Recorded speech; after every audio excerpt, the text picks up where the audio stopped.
I was paying $1,400 to live in my parents' house while my siblings paid nothing. My mom said if I helped more around the house, she might lower it. One night at dinner, I got angry and said this. The table went completely silent. My mother charged me $1,400 a month to live in the house I grew up in. And before you ask, no, that didn't include groceries, utilities, or even a spot in the driveway. That was reserved for my brother's truck. I parked on the street like a stranger. Actually, worse than a stranger. Guests got the driveway. I got the curb. My name is Jolene. I'm 27. I have a 4-year-old daughter named Birdie. I worked as a housekeeper at a Hampton Inn off the interstate in Dayton, Ohio. $12.60 an hour. After taxes, roughly $1,600 a month. So after paying my parents their rent, I had about $200 left to somehow feed my child, buy gas, and exist. Here's the part that still makes my blood hot. My older brother Tyler, 31, lived in that same house rent-free. My younger sister Casey, 23, same house, rent-free. Tyler had the basement bedroom with his own bathroom. Casey had her childhood room with the bay window. And me and Birdie shared my old room on a full-size mattress where my daughter kicked me in the ribs every night like she was training for something. Tyler bartended 3 nights a week and spent the rest gaming. Casey worked part-time at a tanning salon. Neither of them paid a single dollar. I asked my mom once why I was the only one paying rent. She looked at me like I'd said the dumbest thing in human history and said, "Because you have a child, Jolene. You're using more resources. My 4-year-old who ate chicken nuggets and apple slices. That was the drain on the household." My dad, Hank, never said much about anything. He sat in his recliner, watched ESPN, and let my mom run the house like her personal kingdom. And my mom, Denise, ran it hard. Everything she did was framed as a massive favor, letting me live in my own childhood bedroom.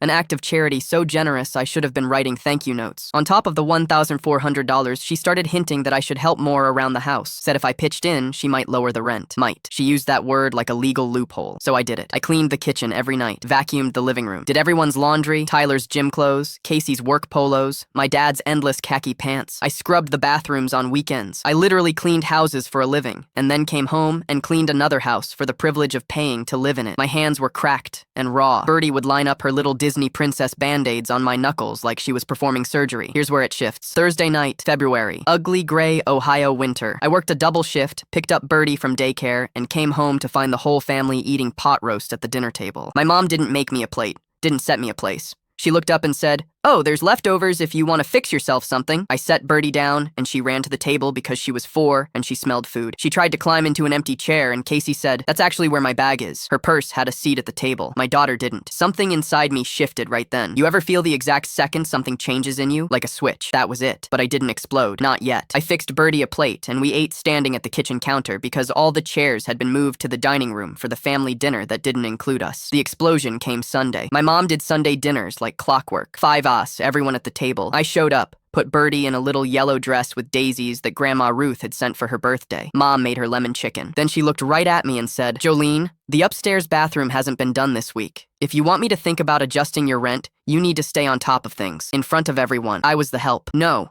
worse than the help, because the help gets paid. I put my fork down. I said, "Mom, I pay you $1,400 a month. Tyler pays nothing. Casey pays nothing. I clean this entire house after 8-hour shifts. I pay for my groceries, Birdie's daycare, everything. And Thursday night, you didn't even set a plate for my daughter. Casey's purse had a seat. Birdie didn't. The table went dead silent. Tyler stopped chewing. Casey looked up from her phone. My dad's eyes moved from his plate to me like he just realized other people existed. And my mom said, "I cannot believe you'd say that at my dinner table." Her table, not the family table. Hers. I said, "The table I scrubbed yesterday while you watched your shows." Then she hit me with the thing that broke me. She said, "If you're so unhappy, maybe you should think about whether this arrangement is working for you." She said it like a dare, because she knew I had nowhere to go and almost no money. She used that like a weapon right there over lemon chicken. I looked at my daughter sitting there, picking chicken apart with her little fingers, totally unaware, and I thought about what I was teaching her, that it's okay to pay for the privilege of being mistreated. I stood up and said, "You're right, Mom. This isn't working." And I went upstairs and packed. I had 612, a quarter tank of gas, and a 4-year-old who thought we were going on an adventure. Nobody came upstairs. Nobody knocked. I heard the TV turn on. They went back to their evening like nothing happened. I loaded the car, buckled Birdie in, and pulled away at 7:43 on a Sunday night. We stayed in a motel that first night. $49. The room smelled like smoke, and the bedspread had a stain I chose not to investigate. But Birdie thought it was amazing because there was a vending machine. Next morning, I called every apartment complex in Dayton,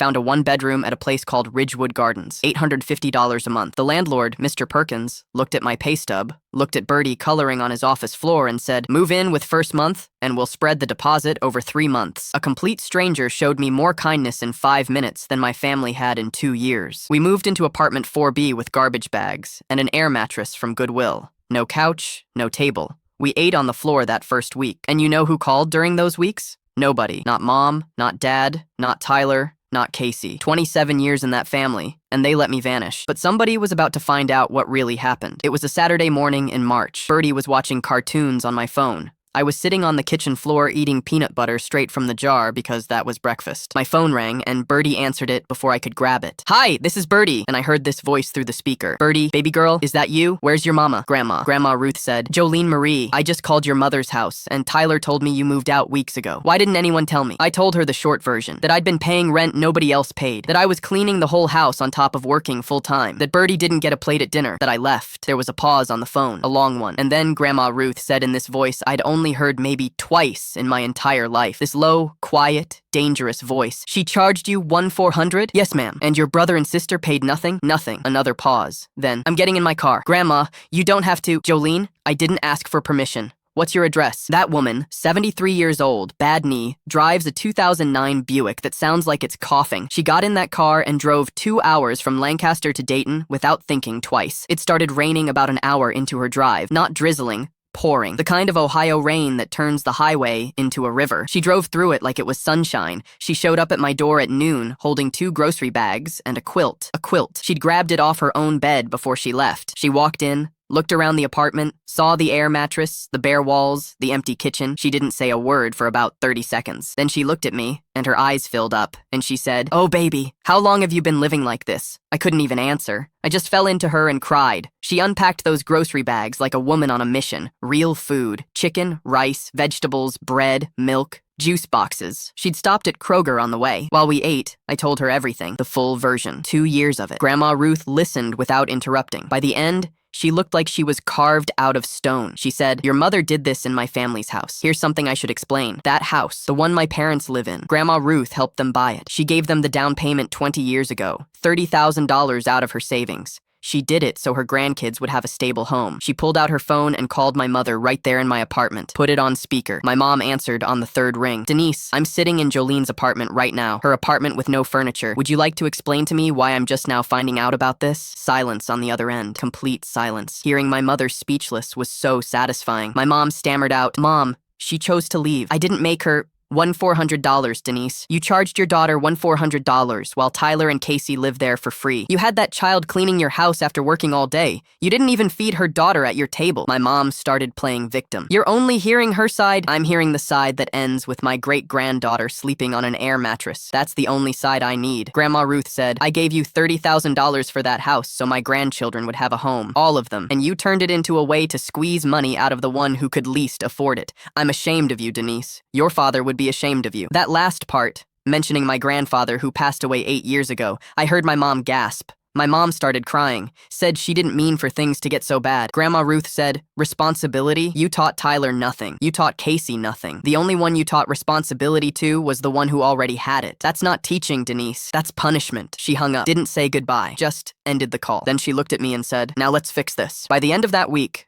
Bertie and I had real beds, a kitchen table with chairs, a couch from a consignment shop, and Bertie got a little bookshelf, but Grandma wasn't done. She drove to my parents' house the following weekend and sat them all down. She told them she was reconsidering the financial help she'd planned to leave them, that Tyler and Casey were going to start paying rent, real rent, or they were going to move out, and that my mother was going to apologize to me. A real apology. Tyler called me that night. First time he'd reached out since I left. He sounded shaky. "Joe, Grandma came over and it was intense." I almost laughed. "Welcome to accountability, Tyler." 3 days later, my mom showed up at my apartment. No call, no warning. She was holding Tupperware, lemon chicken. She sat at my table, the one Grandma bought because my mother made sure I couldn't afford my own, and started talking. Said Grandma Ruth told her things she wasn't ready to hear, that she'd been up 3 nights replaying everything. I said, "Mom, it was bad for 2 years. You didn't care." She flinched. Good. Then she said, "You're right. I told myself you were fine because that was easier. You never pushed back, so I kept pushing more." I said, "Your granddaughter ate standing at your counter because there wasn't a chair for her. I ate 1 meal a day for weeks so she could eat 3. That's not unfair, Mom. That's cruel." She put her hands over her face and cried.